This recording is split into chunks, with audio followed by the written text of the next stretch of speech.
Sophia चलेगा?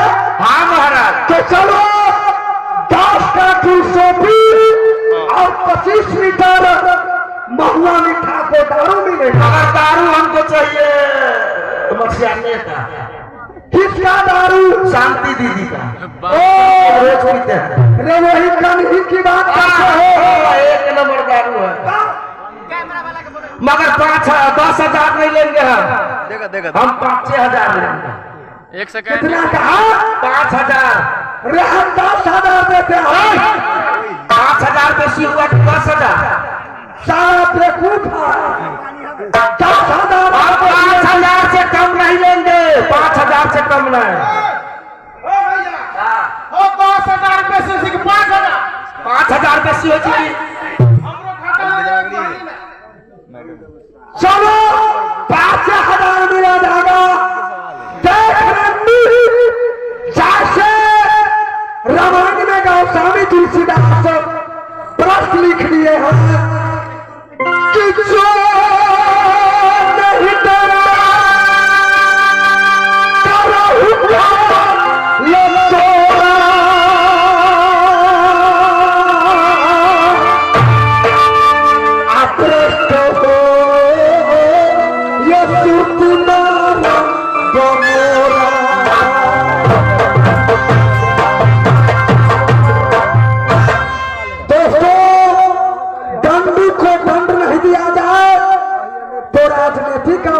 होता है।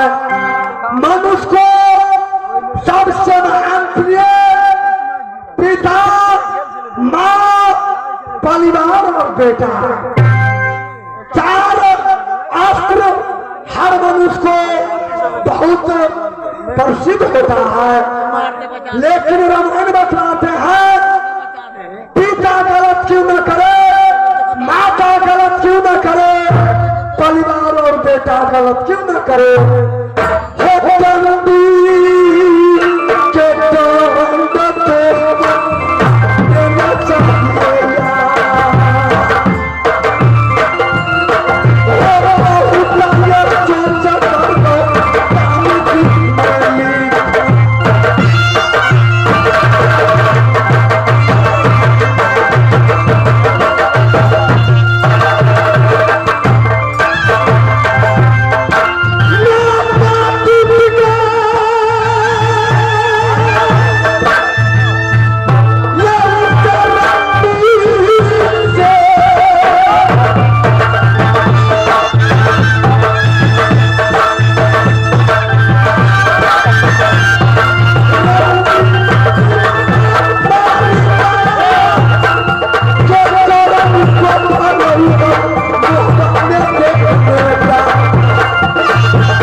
वीरेंद्र माना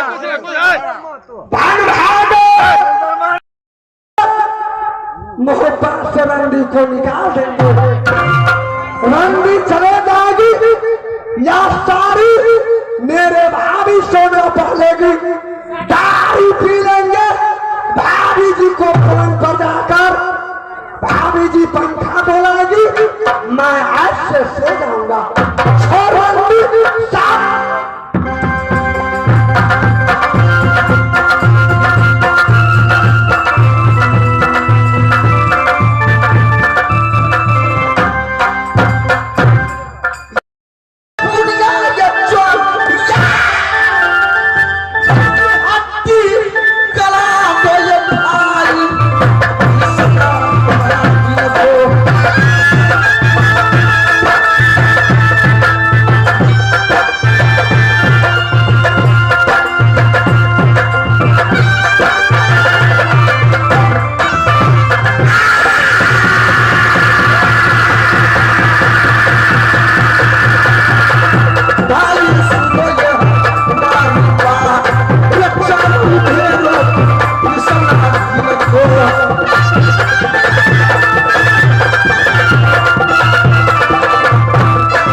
भोगी यादव जी ये आगे भोगी यादव उनके तरफ से 101 रुपये पुरस्कार दिए हैं। उसको क्या कहूंगी? हे माँ जगदम्बा, हे माँ दुर्गा, हे माँ कालिका, हे बेटा क्या ये जिंदगी क्या मैया सातो बनिया बेटा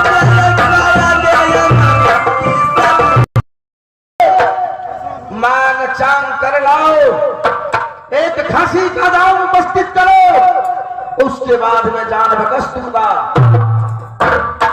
कावरारी बस्ती बहुत बड़ी है, बहुत दयालु लोग बैठे हुए हैं।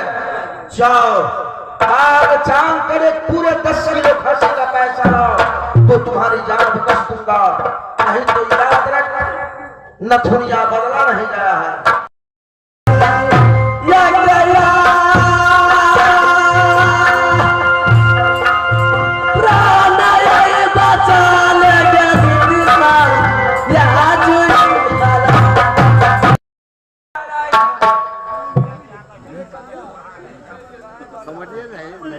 अगारी से जो नमरी सब पड़ा है वो कहाँ रखी है समझिए। अगारी जो नमरी सब पड़ा है पहले हो रहा कई दिन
परंतु मैं चौहान साहब के दरवाजे पर जब खाना खाने के लिए गया था तो 3 लाल कुत्ता था। रात को ही एक धल्ला वगैरह कुत्ता था, उसको मार करके भूसा में फोड़ दिया। चलो उसी कुत्ता को उखाड़ेंगे, कलेजी निकाल कर महाराज को दरबार में उपस्थित करेंगे और इस पैसा को लोकल दारू पी लेंगे। क्या होगा? चलो ये बहुत रात भैया